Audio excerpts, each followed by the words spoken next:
Uluberia senior মাদ্রাসা পশ্চিমবঙ্গের একটি নামকরা মাদ্রাসা, সবাই জানে।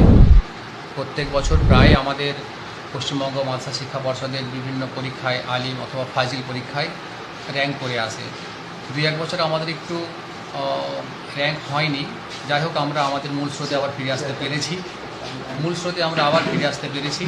এই বছর আমাদের মাদ্রাসার ছাত্র মির্জা মুনতাসির মাদ্রাসা বোর্ডের ফাজিল পরীক্ষা 10+2 স্ট্যান্ডার্ড পঞ্চম স্থান অধিকার করেছে। ওর প্রাপ্ত নাম্বার 556। প্রথম থেকেই খুবই লড়াকু এবং পরিশ্রমী ছেলে। বইয়ে পড়াশোনা ছাড়া অন্য কোনো কিছু বুঝতো না।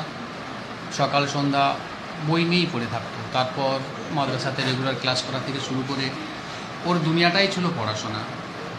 তো যাই হোক, আলহামদুলিল্লাহ আবারও বলি, এই বছরও পঞ্চম স্থান অধিকার করেছে। ওর জন্য দোয়া করি ভবিষ্যতে যাতে আরও ভালো জায়গায় যেতে পারে, উচ্চশিক্ষায় যেতে পারে, সমাজের এবং দেশের উন্নতি সাধন করতে পারে, তার জন্য দোয়া করি। আলহামদুলিল্লাহ, সর্বপ্রথম সমস্ত প্রশংসা আল্লাহ তাআলার, কারণ আমি যতটা পরিমাণে পরিশ্রম করেছিলাম তার থেকে তিনি বেশি পরিমাণে ফল দান করেছেন।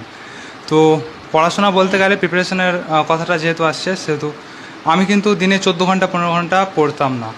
আমি বছরের প্রথম থেকেই কিন্তু 8 থেকে 10 ঘন্টা কিংবা খুব জোর 11 ঘন্টা বছরের প্রথম থেকেই স্টাডি করেছিলাম।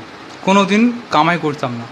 তো বেশি দিন আমি এফোর্ট করে পড়তাম না, এই নিয়ম আমি মেনে চলতাম, ধারাবাহিকভাবে আমি মেনে চলেছি। তো আমি মনে করি যে এটা যে কন্টিনিউয়াসলি যদি কোনো কিছুর ওপর জোর দেওয়া হয় তাহলে অবশ্যই সেটা কিন্তু সাকসেস আনতে বাধ্য করে ফেলে। তো যাই হোক, আমি কিন্তু বাচ্চাবেলা থেকে অর্থাৎ 1 থেকেই কিন্তু আমি রোল করে এসেছি।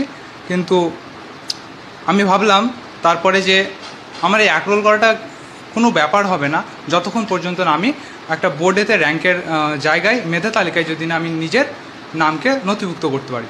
তো সেই চেষ্টাকে আমি চালিয়েছিলাম মাধ্যমিকে, কিন্তু দুর্ভাগ্যবশত আমার মাধ্যমিকে একটু গণ্ডগোল হয়ে যায় বা ডিস্টার্ব হয়ে যায়, তো আমার ওটা হয়নি। কিন্তু তারপর আমি একান্ত জেদ ধরে বসি যে না, যা হওয়ার হয়ে গেছে, আমি কিন্তু 12 অর্থাৎ ফাজিলের মধ্যে এটাকে করতেই হবে। তো আমি ওই ধারাবাহিকভাবে আমার নিয়মটা করে গেছি।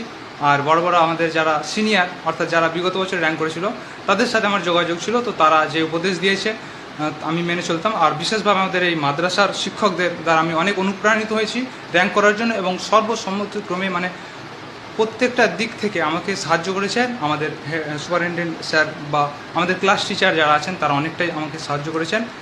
তারপরে আমার মা বাবার কৃতিত্ব অনেকখানি আছে। তো বিশেষভাবে আমার মা বাবা, আমি যখনই কিন্তু ডিমোটিভেট হয়ে যেতাম, আমার কিন্তু কোনো ইনস্টা ফেসবুক এসব ছিল না, তো আমার মা বাবাই কিন্তু আমাকে অনুপ্রাণিত করতো। ঠিক আছে, তাদের অনুপ্রাণিত পেয়ে আমি কিন্তু অনেকটা পরিমাণে খেটেছি আরও।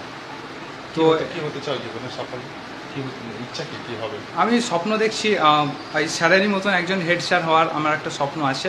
আল্লাহ যদি কামিয়াবি করে, তা আমার একটা আদর্শ শিক্ষক হওয়ার স্বপ্ন আছে, সুপারিনটেন্ডেন্ট হওয়ার স্বপ্ন আছে।